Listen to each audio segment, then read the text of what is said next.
Hey guys, so today I'm gonna do an unboxing on the Osight SE. I'm gonna be putting this on my X Macro Comp P365. I'm sure you guys have heard of Osight before. They have the Osight S and the Osight X. This is their newest one. It's not the top cover that drops down on the optic itself that charges them. This is a battery operated system. Personally, I'm excited. I am a fan of the S and the X, but something like this can give another option to anyone who wants to do something other than a rechargeable system.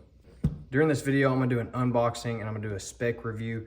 I'm also gonna be doing some range testing, mainly by myself, but if you guys wanna see a full in-depth torture test or anything like that, drop it down in the comments and I'll do that.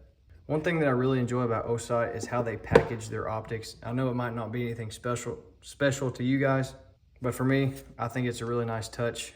They give you this little installation sheet and then just some simple ways to how to zero. So that's a plus if you're new to the red dot game. Before we get to the optic, I'm gonna show you guys what's inside this little package. This is a screw to tighten down your battery compartment and then to also install it. There are some extra things that you'll need when installing this, but I'll kind of get into that later. So right here under this tape, you got some extra battery spare screws. So in case you ever lose your compartment screws, this is where you can get some more. So just like a typical Osight package, they give you just about any screw that you can need to put this on any firearm or any adapter plate. Whatever you need to do, they have the screws for it. So the footprint is RMSC, which means that can fit on most of your compact and even subcompact firearms. If not, you can get an adapter plate and put this on just about anything. It has 3 different modes. It has a circle with a dot, and then just a circle. And the battery that it runs off of is a CR1620. Now right off the bat, this thing is super light in my hand. It's under an ounce. So really quick, gonna run through the buttons on this thing. The plus and the minus, you probably already know what they do, but they're mainly there to change your optic style or brighten or lighten them up. Then over here, you have your feed tray for your battery. I'm gonna go ahead and pop this little tab out of here. So yeah, I can see why they give you extra screws. So with any red dot system, there is a certain way that you probably need to install this thing. Now it's pretty self-explanatory. You just drop some screws down in your plate. But there's some extra steps that I like to take just for extra precaution. I'm gonna kind of go through these. Firearm is clear. Make sure that you put your screws in your plate somewhere that you don't lose it unless you just don't care. One thing that I like to do, some of you guys may already do it, but before you install any red dot, especially that's direct mounted to your slide, make sure that you squirt some CLP or some cleaning lube on there.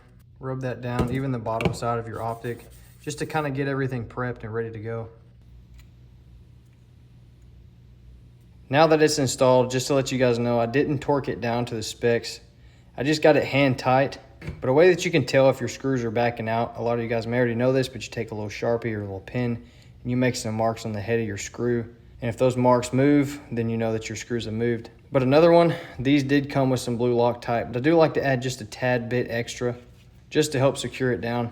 But since I'm gonna be testing this thing, I'm gonna be running this just like this to see if the screws back out, and that can tell me multiple things about the optic itself.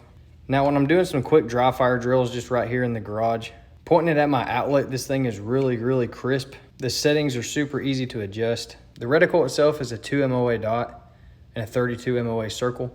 Now depending on what settings that you have your red dot on, obviously it can vary, but the battery life on this thing can last a very long time. I usually change these out every 6 months, but with this thing being motion sense and running it on just a dot on a lower setting, I don't really have any issues with the battery life. But I think this thing looks sick. I'm ready to get this out on the range and see how it performs. So let me know if you guys want to see any of that, see any torture testing like I said before. Please let me know down in the comments. Thank you guys for watching. Make sure you drop a like, subscribe, all that cool stuff, share it. Let me know what you guys think about the Osight SE.